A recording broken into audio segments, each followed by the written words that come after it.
Good evening and welcome to Transistance, your weekly news and commentary show dealing with events and things that happen around the world that impact the trans and trans adjacent community. I'm one of your co hosts, Genevieve Bergman. And I'm Emily. Welcome in, everybody. I hope you're having a great night out there. It is. Let's jump into our first story here as Ireland commits to banning the devastating conversion therapy practice coming up in this year. And that's all while UK is dilly dallying on it quite a bit. Right. And we've been looking at the advances that are taking place in Scotland, the advances that are taking place in Ireland, as well as some of the movement that we've seen in Wales and across Europe in the continental areas such as Spain. And as we, are watching all of this, we get this wonderful news that Ireland is moving forward with their process of basically banning all conversion therapy in a relatively populated Catholic nation such as Ireland. This is again a big step that really kind of takes in a different direction than what we've seen in other parts of the Catholic influenced world. But Ireland is making those steps to move toward banning conversion therapy. Over on the other side of the line, down in the UK and across Britain, there have been pushes from the UK that would say they are all behind banning conversion therapy for LG and B individuals, but they are very, very reluctant to move forward on trying to ban any conversion therapy related to trans and non binary individuals.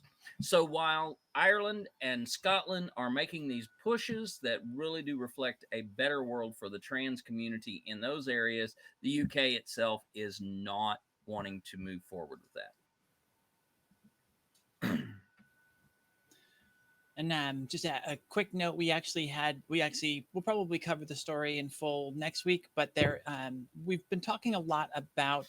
I believe it was Scotland is making it very easy to change your gender via a gender change certificate, and the UK is pushing hard to not recognize those because they don't agree with the standards that Scotland is using. So we'll keep you posted on that as that happens.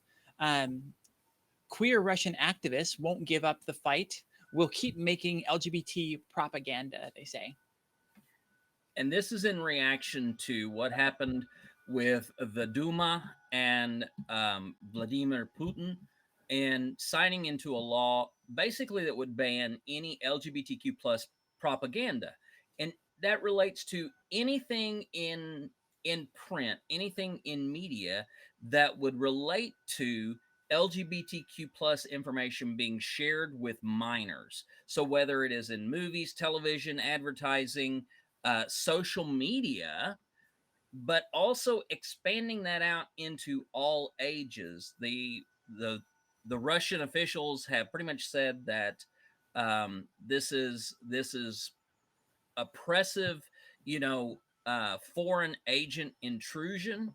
Um, they have been looking at it that way, but the backside of it is that those on the LGBTQ plus side of it trying to fight and go back, they are saying we're not running, but we're going to continue instead to push the message of LGBTQ plus peoples are here. We are not going anywhere. You can continue to try to oppress us. You can try to remove us, but we are going to remain. Moving on, the trailblazing politician Zoe Zephyr was sworn in as Montana's first trans lawmaker. This is great news. This is fabulous news because we have so little trans representation in politics. This year has been a great movement forward for all trans representation. Zoe, though, is coming into the Montana um, House of Representatives, and that's a big step because Montana has been one of those states that has definitely shown a lot of regressive movement against trans people. So now we have a trans representative in the House of Representatives fighting for trans equality within that. Plus, Zoe's partner, Aaron Reed, is someone that we draw a lot of information from because Aaron Reed happens to be the source behind Aaron in the Morning, who is a trans news reporter. So this is a fabulous opportunity to get not only representation, but also direct news from Montana that is not going to be filtered.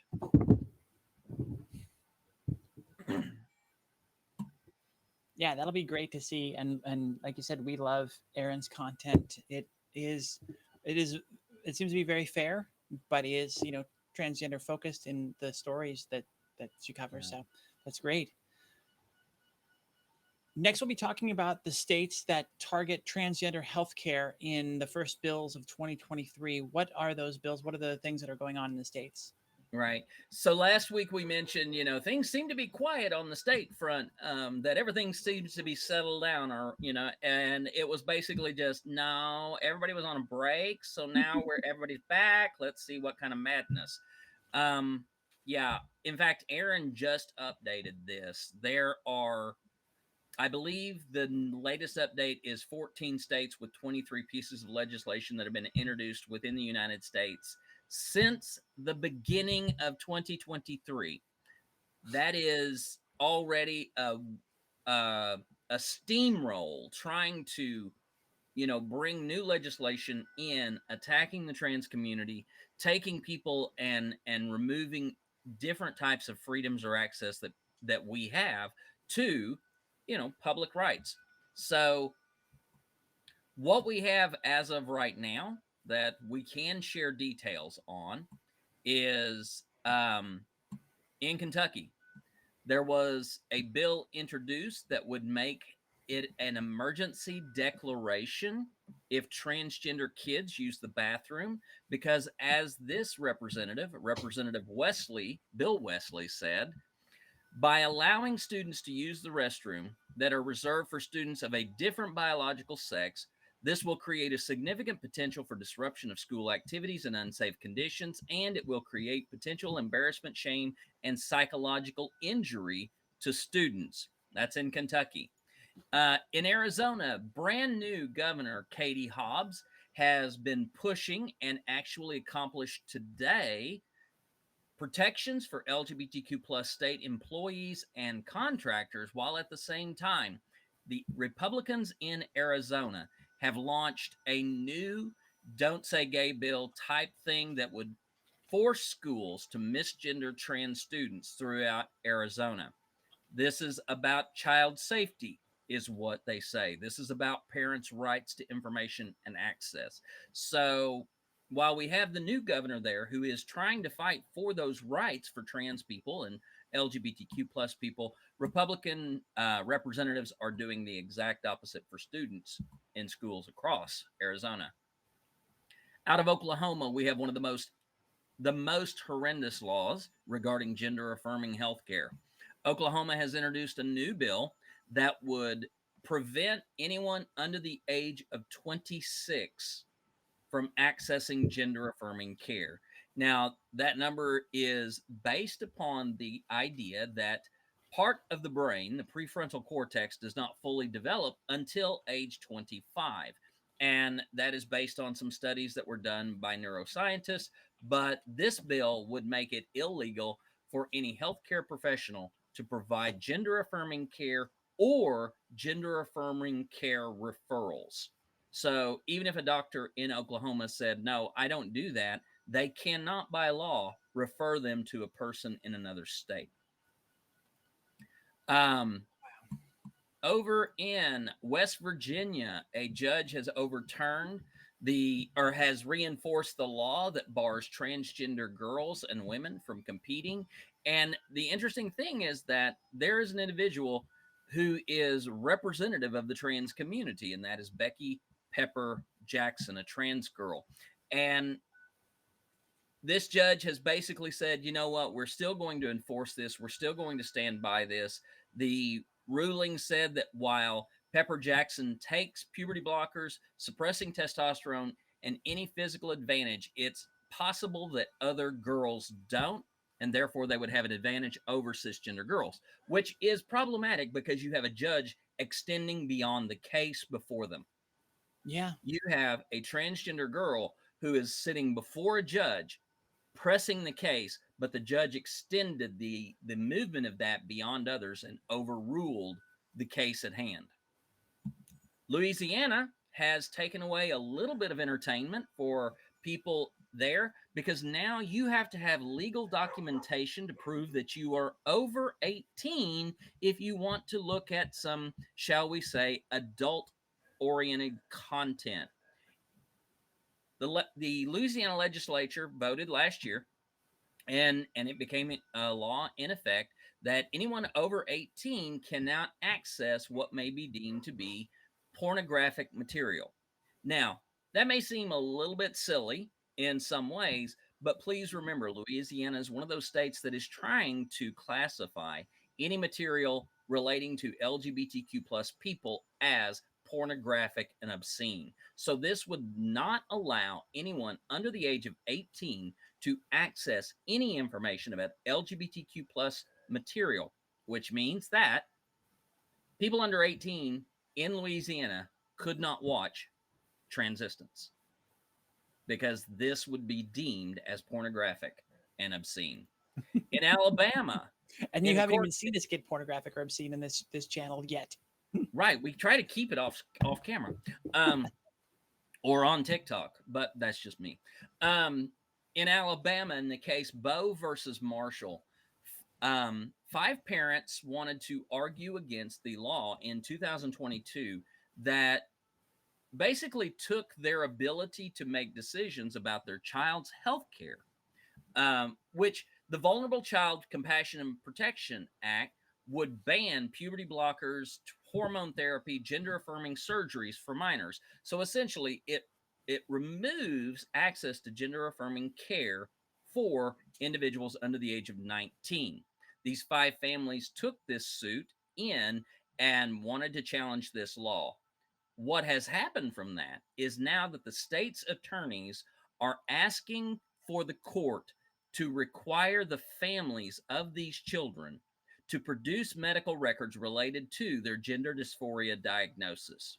So, what is happening is that these children, minors, remember, are have been diagnosed with gender dysphoria, and now the state wants to require, or the state's attorneys wants to require the families to release those medical documents to the state so that they can pass those off for review by who knows what panel of people or even individuals. This is an egregious forcing of the release of personal information. Um, Texas is trying to put a new don't say gay bill in. I think we did talk about this one, Emily, but the facts remain that Texas wants to get on the don't say gay bandwagon and push for that issue. In my public, in my adopted home of Arkansas, new governor Sarah Huckabee Sanders wants to bring an alumni of Florida's don't say gay education reforms to the state of Arkansas and bring all kinds of new great things to our education in Arkansas. Basically, saying that by bringing in um, Jacob Oliva, he is a leader who has proven himself in the fight to empower parents and implement bold education reforms under Governor DeSantis, and we are ready to transform Arkansas education. So, yay, we are now going to get in Arkansas a very similar thing to what we've seen in education in Florida. And that's what's happening in your states. Not a lot of great things. Not a lot of great stuff. I still think it's very sad, that the 11-year-old, the one, pretty much the one person who is, you know, visible in West Virginia as a trans athlete, has been performing in cheerleading competitions for multiple years. Like you said, is taking the hormone blockers, so does not have the male advantage or whatever. And it, like I said, is the one person that's visible that is at issue in West Virginia, and that they still feel it's so important to ban trans kids from the sports when there's no proof of it being an issue. It's just, Right. yeah, putting the cart way before the horse, and not dealing with issues and finding a way to solve them. Like with requirements for HRT, or requirements for testing the skill level of the athlete to put them in the right class or any of these sorts of things. They're just like following the political rhetoric and just banning outright instead of Yeah. taking the time. It just seems very lazy to me, and obviously discriminatory. And yet the judge feels like no, it's fine to ban this one girl from competing in most Yeah. sports. And on the grounds that the evidence before the judge says that this individual who is sitting before you, who has challenged this law, has fulfilled the requirements of the law. They are on puberty blockers. They are, they are limiting their advantage as deemed by non-professional types in a court of Mm, law. But the judge is looking at this case and saying, yep, you're right, you check off all the boxes, you are the one that qualifies to be exempted from this. Oh, but wait, somebody else may not play fair, so nope, we're not going to listen to your case. yeah. Well, and the um other one that I like to go back and point out a lot is Leah Thomas. Leah mhm, Thomas became the center of this trans sports ban thing because she was in the Olympics. She didn't yeah, medal. Then there was another story where someone filed a formal complaint because they tied with her for fifth place. And it's just mhm, like in that one specific event, she at least had six cisgender women who were as good or better than her. And right, people are still crying for this unfair trans advantage. And it's just like Leah Thomas fit all of the NCAA and Olympic requirements that were there as far as HRT and that sort of thing. And right, clearly didn't have an unfair advantage. right, and was still within the NCAA's um ruling, you know. Mm. Here's the thing though, like at what point are you going to accept the fact that you're a loser? All right. Fifth place is pretty much tie for fifth place. It doesn't matter what's going on at fifth place. Yeah, if they're if it's 5 out of 18, you did fine, honey. You're still a fucking loser. Sorry. Um, I feel that's a bit harsh, but like look, it seems funny to be making a stink this level of a stink about the competition when you've tied for fifth place for something. It's like you tied with a person and you weren't even top three. So yeah. anyways, Look, um, I have a patch on the back of my letter jacket. Yes, shockingly enough, the person who does not like sports ball has a letter jacket. Um, but I have a patch on there that says that our baseball team was the state runners up for the um, state baseball playoffs. I think it was in the fall. Um, we played a 16 inning state final against another great team from the state of Oklahoma. We went 16 innings. That is not, I mean, even professionals don't go that long. But that patch still represents you lost. Doesn't matter how tough you played. Doesn't matter that the game was one of the longest in histories in Oklahoma. It wasn't matter, it didn't matter that we had to, we had some of the greatest pitchers and players in the state of Oklahoma at that time. That patch still represents you lost. Move along. Um, Also, I want to go back to what Shannon said about 26 representing that there was an economical issue at hand. Yeah, it could have something to do with the fact that at 26 kids are off their parents' insurance. Now it's only on the kids to be able to do that. So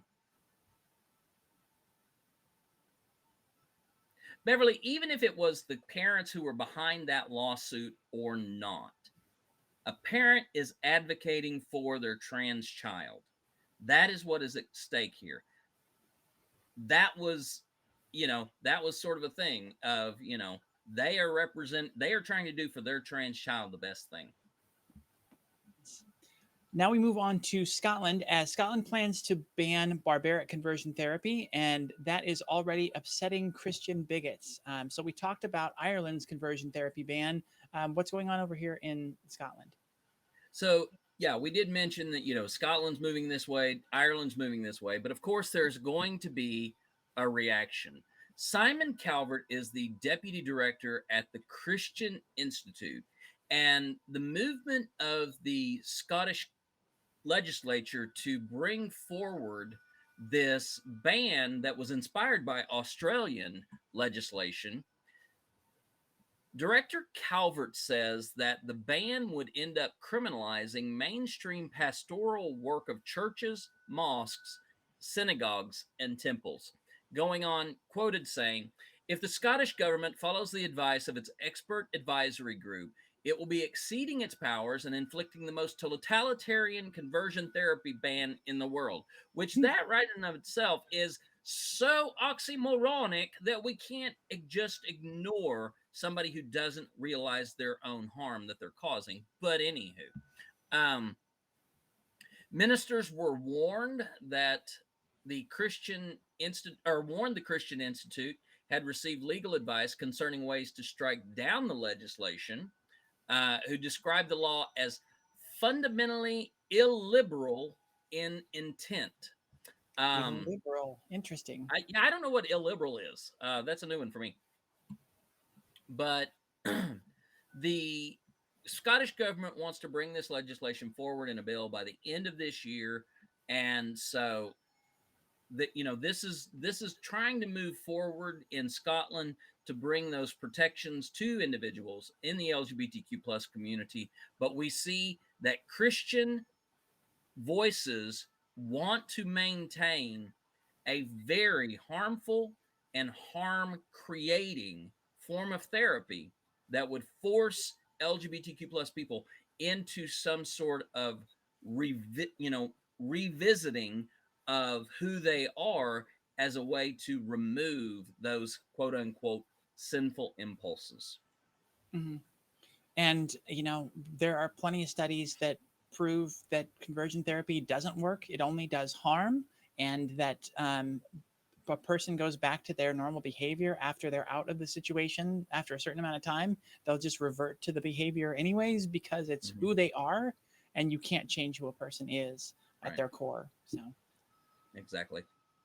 Yeah, it's just funny that they would cling to that despite all of the evidence to the contrary of it doesn't work, and you're only doing harm to people. It's unfortunate that pastors, that clergy members don't need to sign the oath that doctors do, the Hippocratic oath to do no harm.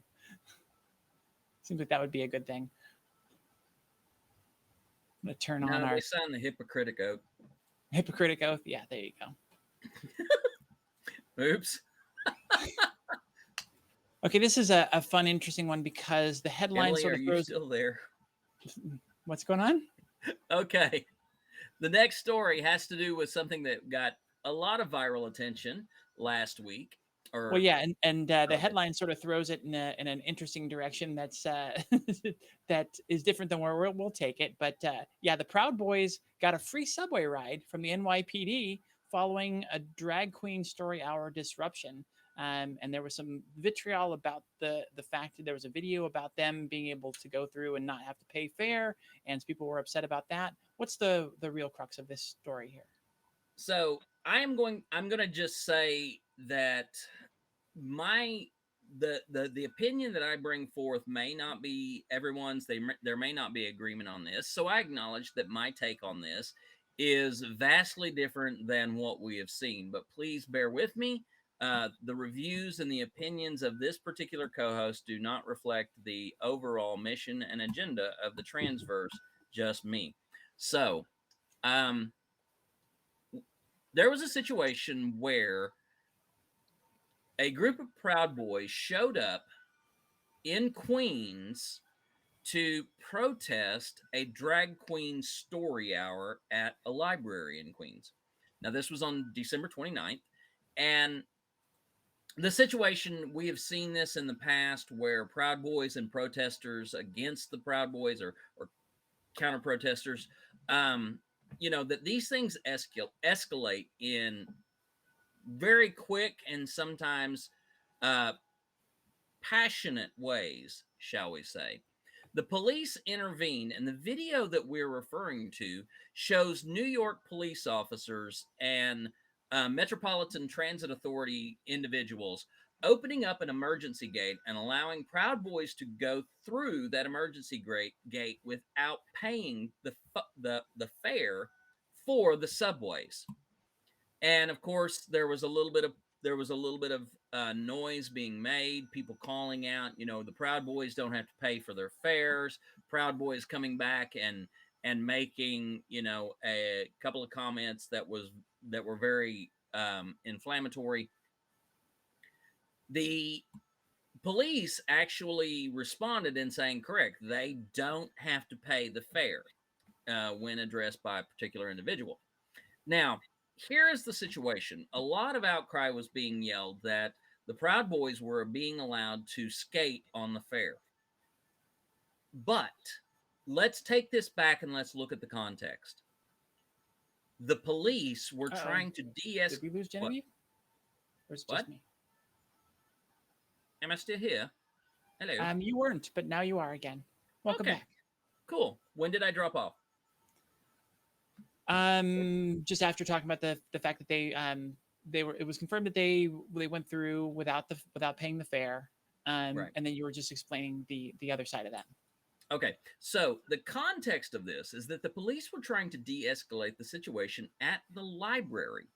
And by de-escalating the situation, what they were trying to do was evacuate the Proud Boys from the scene to de-escalate it as quickly as possible. Now, in my humble opinion, from the appearance of this, letting Proud Boys go through a subway entrance without paying the fare does actually seem like the most expedient way to get their asses out of the way. So, in my opinion, I feel that what the police department was doing was actually doing what we want them to do, and that is get the Proud Boys the hell out of here.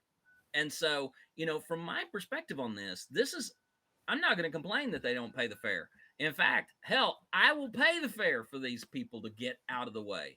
If it will get them out so that there is no harm that is done at a drag queen story hour, we are talking about terrorizing kids. We're talking about creating a public nuisance. We're talking about making it unsafe for people in the LGBTQ plus community as well as their allies to be able to celebrate inclusion and diversity among people while also talking about love. If we can get rid of those sons of bitches, let's do it.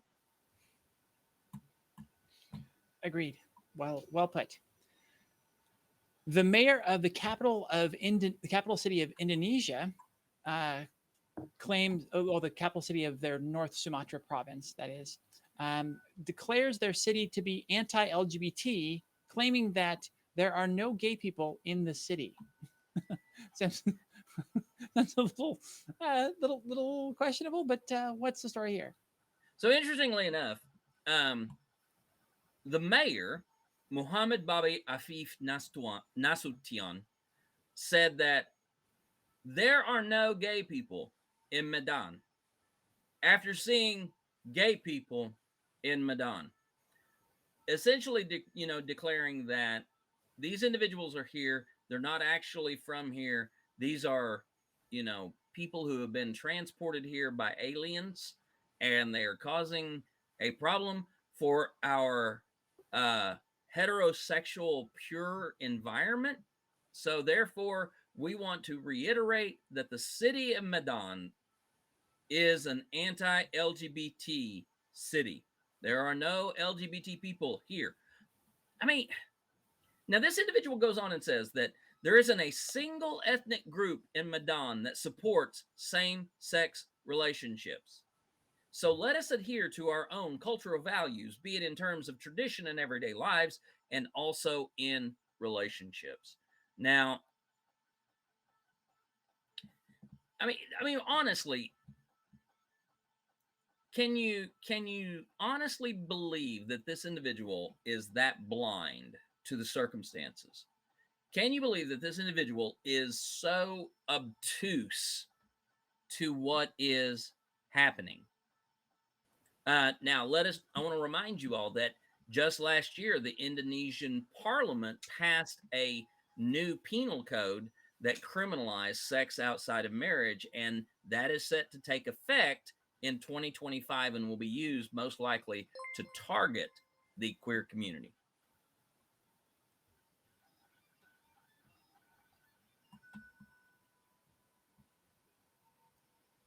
In addition, the mayor happens to be the son-in-law of Indonesia's president.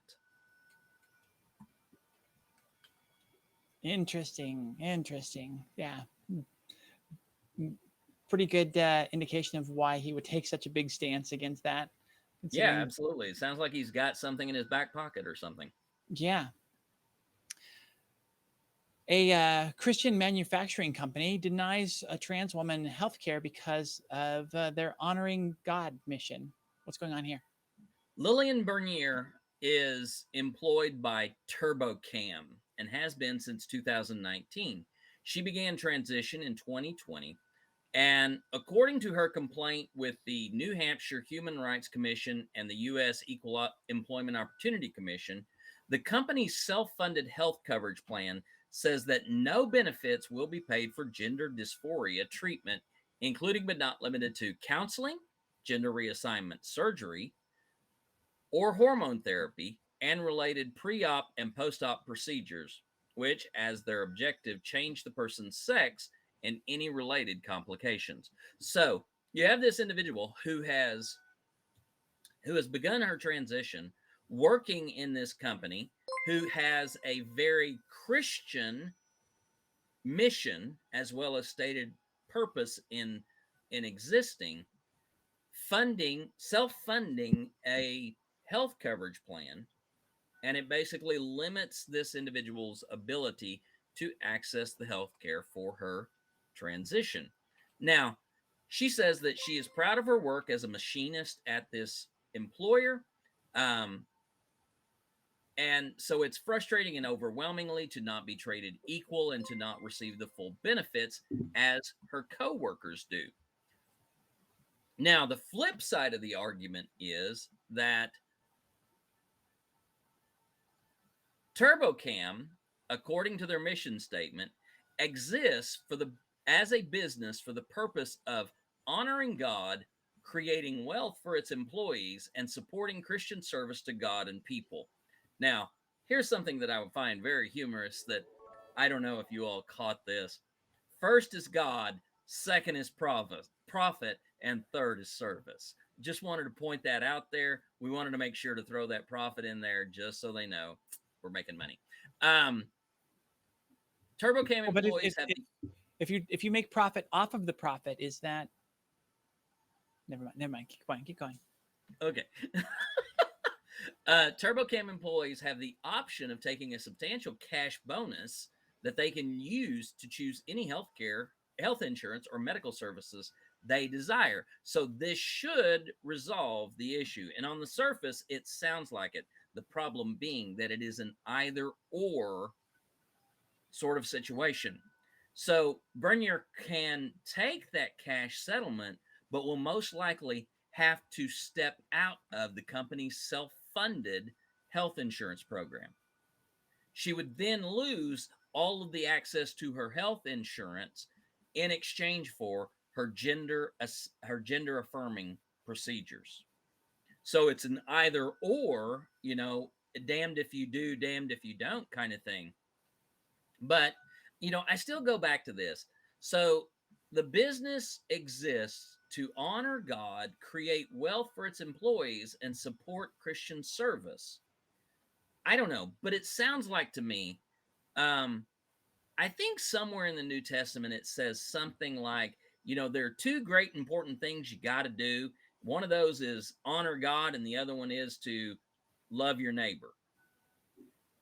I don't see the profit margin in those two. There's no profit margin in between. So I'm not really sure where they got this from scripture, but by God, it wasn't in the Bible that I studied. A small town is trying to ban adult entertainment, in quotes, to quash drag performances. This was a very interesting turn of events in this story. What happened here? It is. So in Bartlesville, Oklahoma, town I'm kind of familiar with because I've visited that area a number of times. Um, Bartlesville, Oklahoma voted earlier,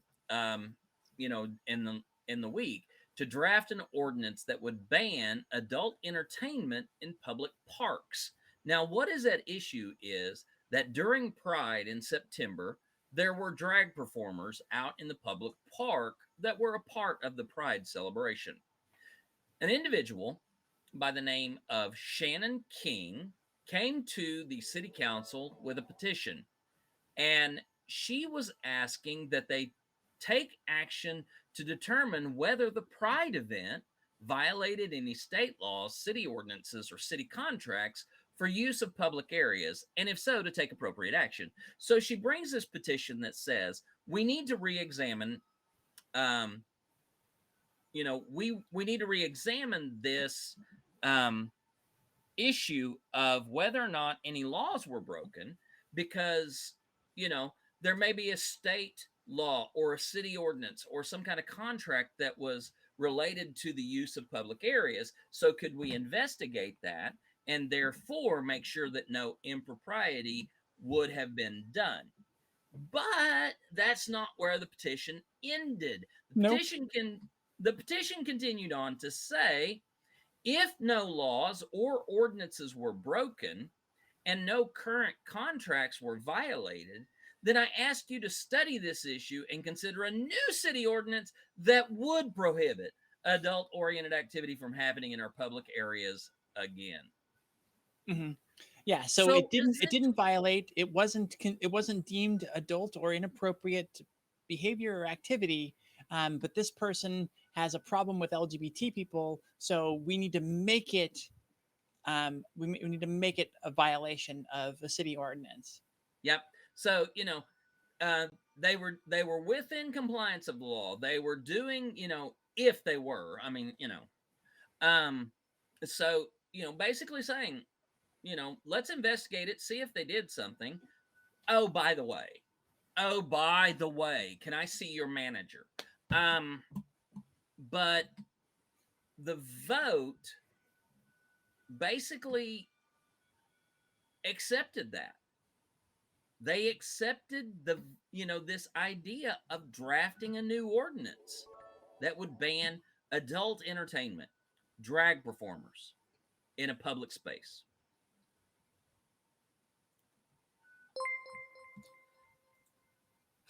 Oklahoma, is it a great state or what?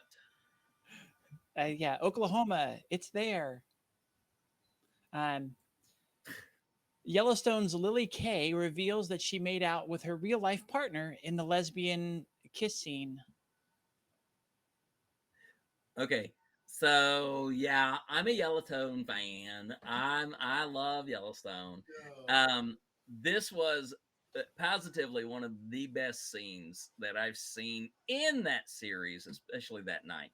Um, Heather, please don't debate me. Yellowstone's amazing. Rip. Anyway, sorry. So in the scene, the primary character is, of course, Kevin Costner, who is the father of the Dutton clan. Now, Kevin Costner's character, John Dutton, is having a fling with a um, environmental activist who is considerably younger.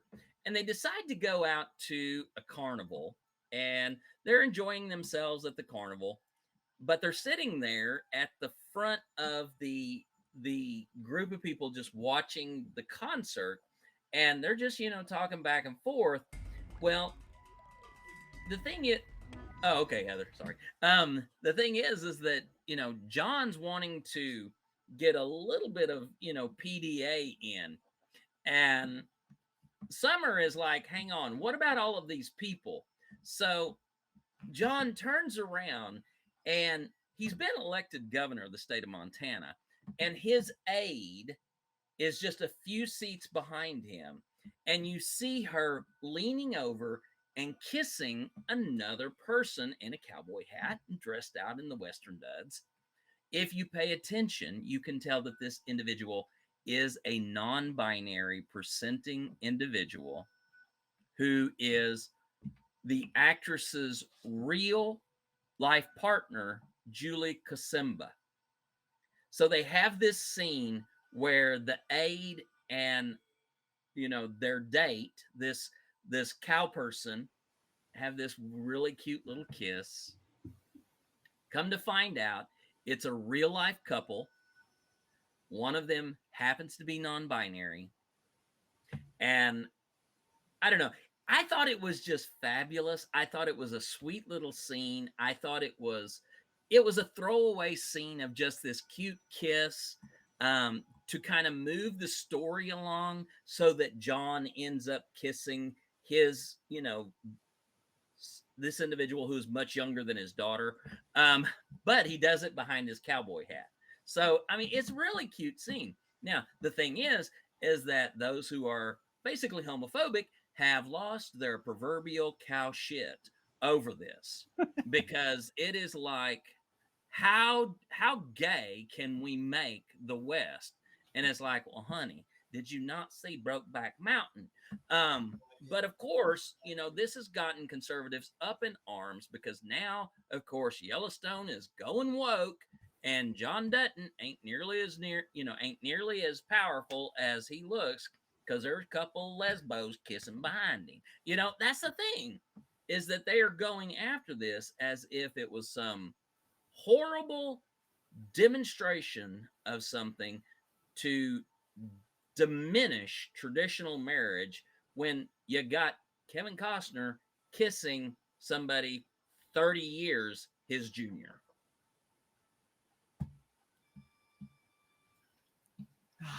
Hypocrisy is great.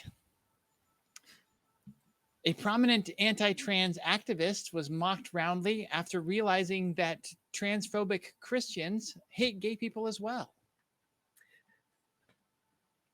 So, Kevin Witt is an anti-trans activist, and he's associated with a far-right hate group. And he came out and announced that, okay, so many Christians are real quick to say gay people will burn in hell for eternity, but they never want to talk about the people who are not married, living together, having sex, or committing adultery, or the ones who've gotten divorced. Now, this was posted on Facebook. Witt wrote that church attendees and religious leaders regularly participate in other sins like gluttony, greed, and lust, adding, but no one wants to talk about that. He wrote, straight people have no idea what it's like to live in a body you don't feel comfortable in, and attracted to a person that if you dare to love, you're told you're going to burn in hell for all eternity. So if you're paying attention at home, yes, this is an anti-trans activist complaining about Christians who are complaining about gay people who happens to be gay.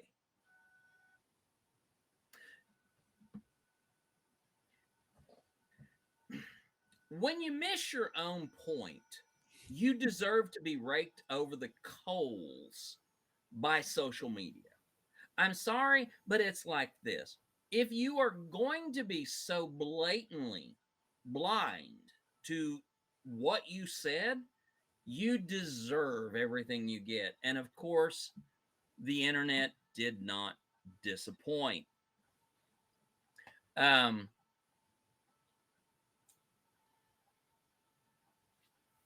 Witt is also a former drag performer who failed to qualify for RuPaul's Drag Race, identifies as ex-gay, identifies as ex-transgender. He said God showed him his true identity as a cisgender straight man, and his desires to do drag, party, or sex have lessened. But yeah, he still wants to talk about the problem of Christians Christians focusing on gay folk. Yeah, what a confusing mixed message of, yeah, just I don't even know if that's Yeah. hypocrisy. It's just a confused message. Yeah, I I mean, he's not listening to himself speak. Yeah, or his own identity. You know, he says no one would choose to be gay. It's not a choice. Um, Which and means whatever. we will probably see him in 2 years on a ballot for a political office. Let's talk about some good news, or some less confusing news at least. The trans census data in the UK proves that the quote unquote moral panic is wrong, and highlights the need for non-binary recognition. Um, we also have a secondary article that talks about the census dealing with undercounting older people in the community. What's the crux of what's going on in this census data? So the reason why this census data is so important is because that this is a first of its kind sort of census, because it actually is collecting data on sexual orientation and gender identity in England and Wales. Around 1.5 million people, or 3.2% of the population in the census, identified themselves as gay, lesbian, bisexual, or as another sexual orientation. As well, 262,000, or 0.5%, said their gender identity was not the same as the sex they were assigned at birth. The figures also found an equal number of trans men and trans women in England and Wales, while 30,000 identified themselves as non binary. It was 48,000 for trans men and 48,000 for trans women. An additional 18,000 wrote a different gender identity. So, this is pretty big news, because now we're beginning to see a picture of what the population is in a country that is currently targeting LGBTQ plus equality, as well as trying to find a way to root out transgender and non-binary individuals for further discrimination.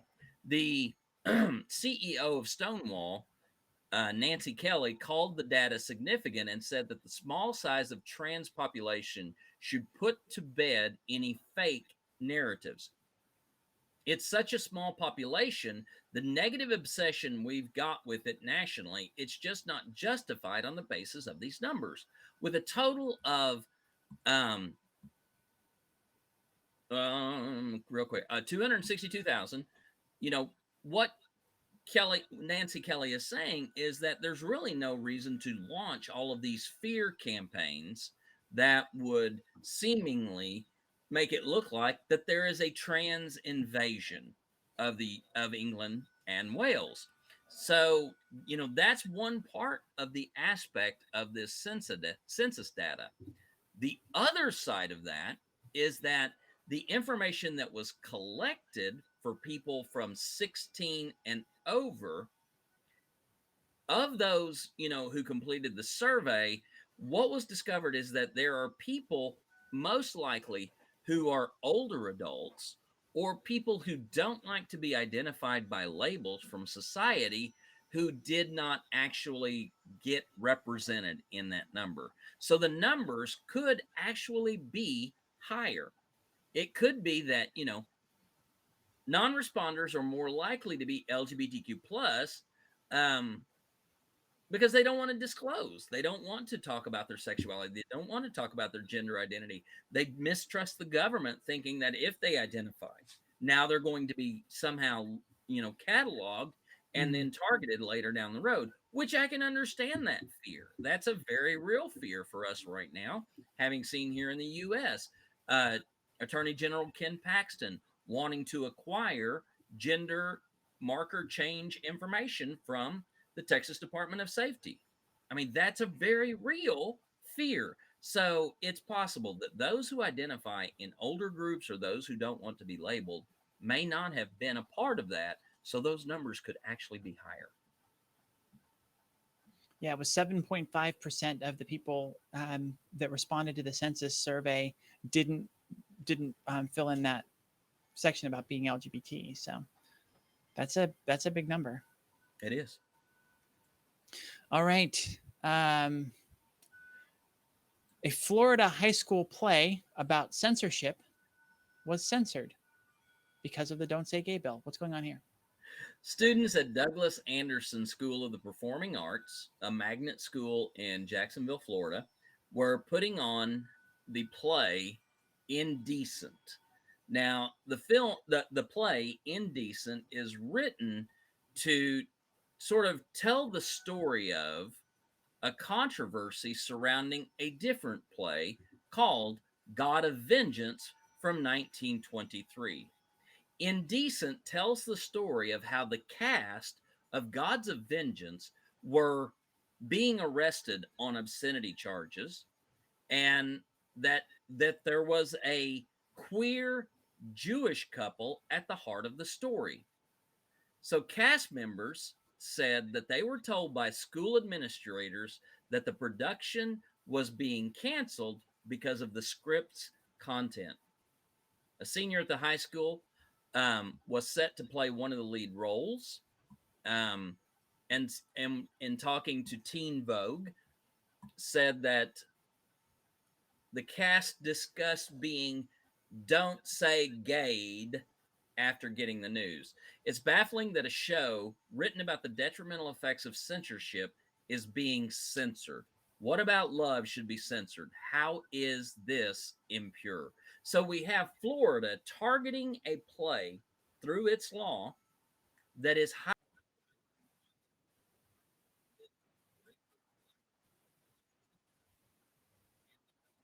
by saying, nope, you cannot do this play because the content is not appropriate. Oh, did Kari lost Genevieve? Bidwell? You back now? Everything good? Okay, I think we're good. Okay, moving on. TikToker Dylan Mulvaney on facial feminization surgery. I'm starting to enjoy being alive.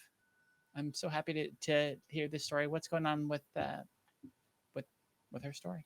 So Dylan Mulvaney has become somewhat of a magnet personality on TikTok associated with the trans community. Now, I will also say that Dylan has become a bit of a magnet for some debate and back and forth arguing among the trans community on TikTok because some of Dylan's followers are, shall we say, overzealous about Dylan's role in the place. But Dylan actually went in to have facial feminization in December. And after that journey, of bringing there, said she dedicated a small note to her face that said, "Dear sweet face, you did me good. If we stuck it out together forever, we would have made it work. But you sparked a sadness much too often that most will never relate to. I wonder how I'll look back at you in a matter of weeks. For now, you're still my friend. Thank you for listening to my needs and taking one for the team.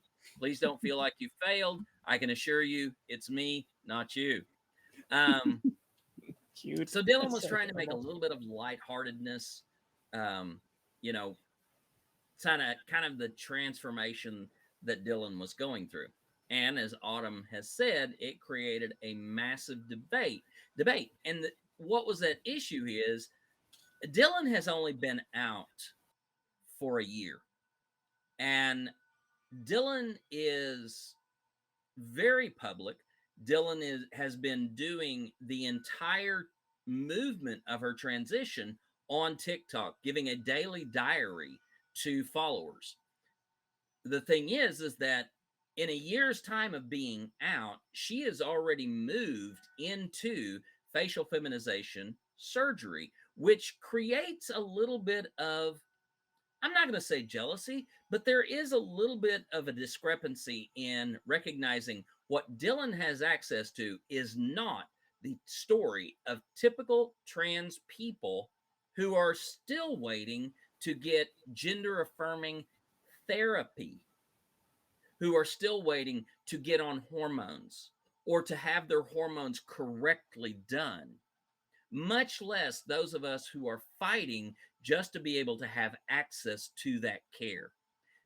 Dylan, I have not heard of any of us in the trans community who begrudge Dylan the privilege that she has. but we are also trying to bring attention to the fact that what Dylan has access to is not representative of the experience of the majority of trans people in the world. Yeah, and I do applaud her for taking that step to sort of address that. It was in that note, to her face, but we could have made it work. Um, but this is something that I need to do. Um, there are so many people that have Right. to deal with it, and there are some that sort of no matter what don't ever feel like they'll be able to pass. And Yeah. yeah, it's a very important message to remember that that is still a valid trans identity, and that's something that we're really trying to fight hard to make sure that is recognized, that you know cisgender male bodies and faces differ greatly. Women's bodies, the same thing, and faces, and trans people are going to be the same, and we're going to react differently to HRT, and it's going to take more time for certain people, and some of us won't have the financial means to do some of these surgeries that others are. And we have to make sure that we recognize that all trans identities are valid, despite what you look like. It's not under your control. Your Yeah. gender assigned at birth was not under your control. And make sure that we don't add pressure to what's already going on for trans folks, and make sure that, Yeah. yeah, just know that you are valid and that you are loved and good enough as you are. And just because you Right. can't afford a surgery doesn't affect your validity as a trans person. Well, and you know, Autumn pointed out, the economic differences, the economic discrepancy. I have not had a check-in to see where my levels are, and Mira was talking about that that the E was too high, and so now having to go back. I've not been able to do a check-in in I can't remember. I think March was my last one of last year. When I went in to do my blood test last week, I had to cancel my appointment because just the blood draw was $750. Jeez. My rent is $1,350. One blood draw to do my check was more than half of my rent. And so I have to cancel appointments because I can't afford it. Wow. So it is wonderful that Dylan has the opportunities that she has. But many of us are out here talking about our transitions louder than Dylan because we are fighting to be even seen as valid, and yet do not have the access that she has to some of the wonderful effects.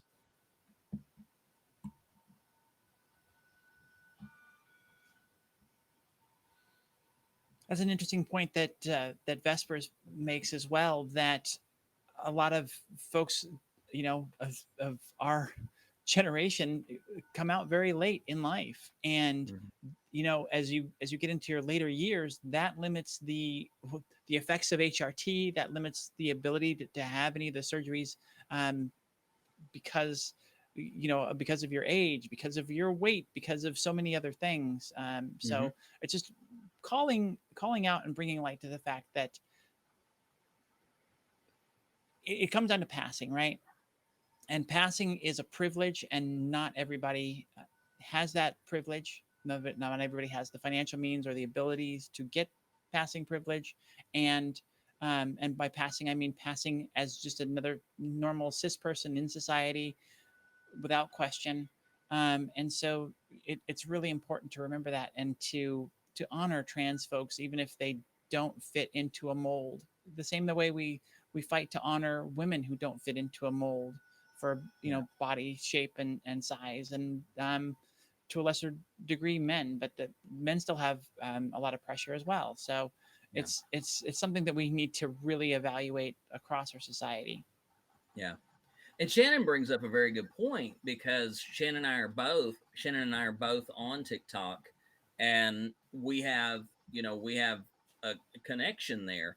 And at the same time that Dylan was doing this thing, a lot of a lot of us in the trans community were trying to bring attention to that discrepancy, that difference.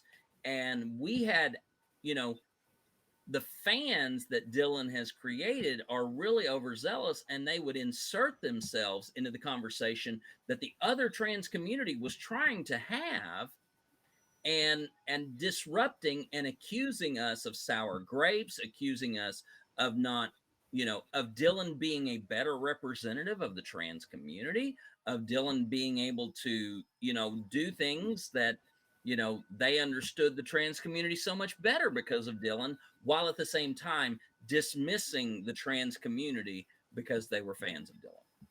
Yeah, and there's something to be said that that a beautiful trans woman, a handsome trans man, gets more followers, gets more visibility, gets more people supporting them just because of that passing privilege. Whereas someone who doesn't pass, just um, it's just an unfair fact about our society, you know. Yeah.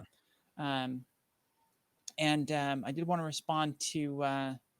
Or just take one step further on the passing privilege thing. One of the things that we've seen recently is we've seen women, cisgender women, who are getting attacked and physically attacked, getting thrown out of bathrooms and things like that because they don't pass. Yeah. A cisgender woman doesn't meet the requirements of looking like a woman, apparently, according to certain standards. And Yeah. so it is a big problem across our society.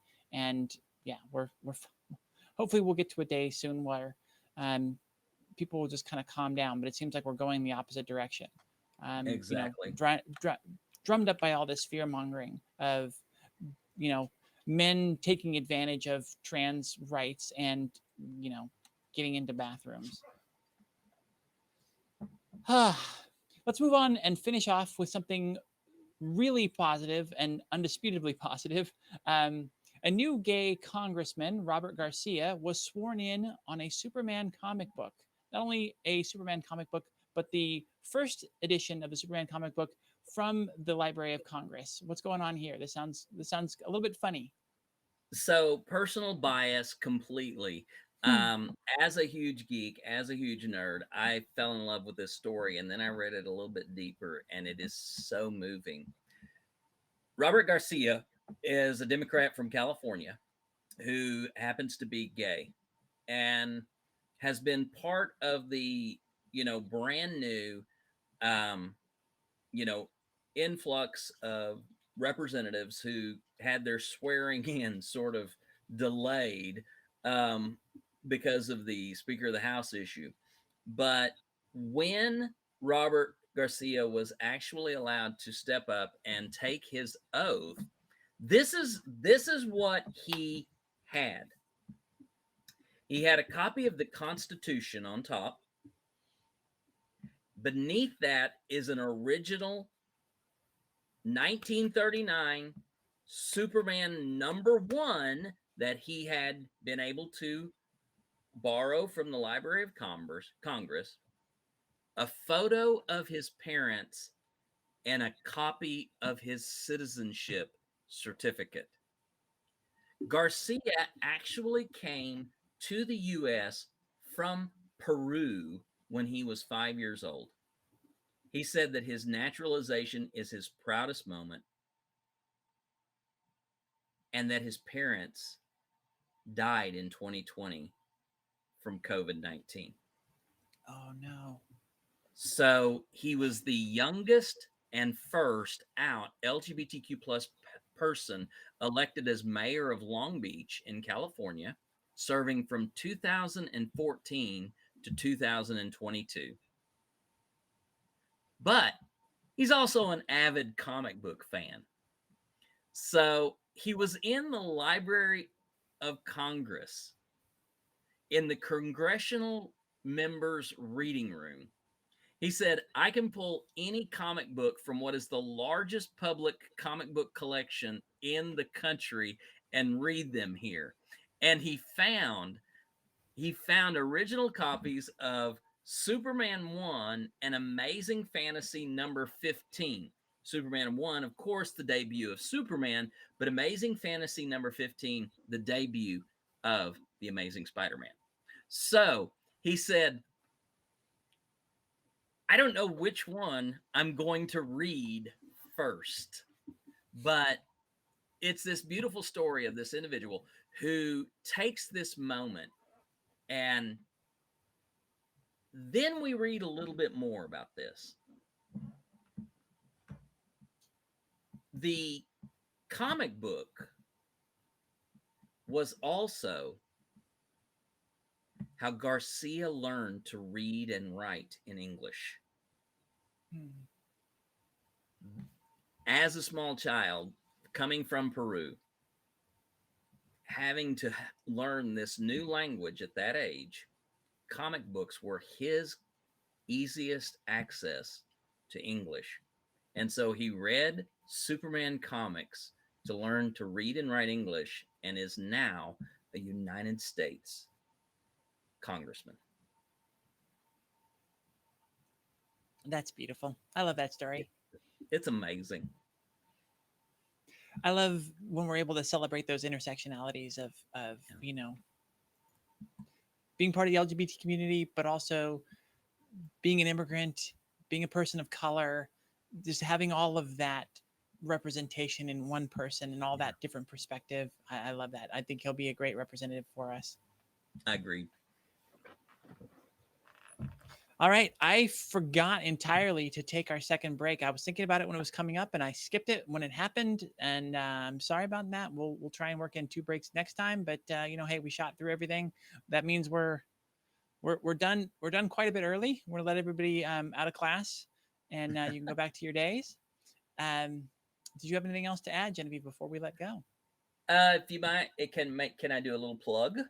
Let's plug. I got something to plug too. You can Okay, do all the awesome. plugs. So I started some new content last week on TikTok, and every Friday I do a cooking stream at about 4 o'clock, 4:30 Central. But this cooking stream is a little bit different. First of all, it is sort of a food challenge. I prepare 3 dishes, and my group of chat followers gets to vote on those ingredients. Those ingredients have to be used in the 3 dishes that I prepare. Now, the thing is that kind of adds a little bit of a challenge to this is not only do I have to use these 6 ingredients, but I can only shop at the Dollar Tree. The Dollar Tree is one of those discount places where most products in the store are $1.25. So I go into the place, I do my shopping.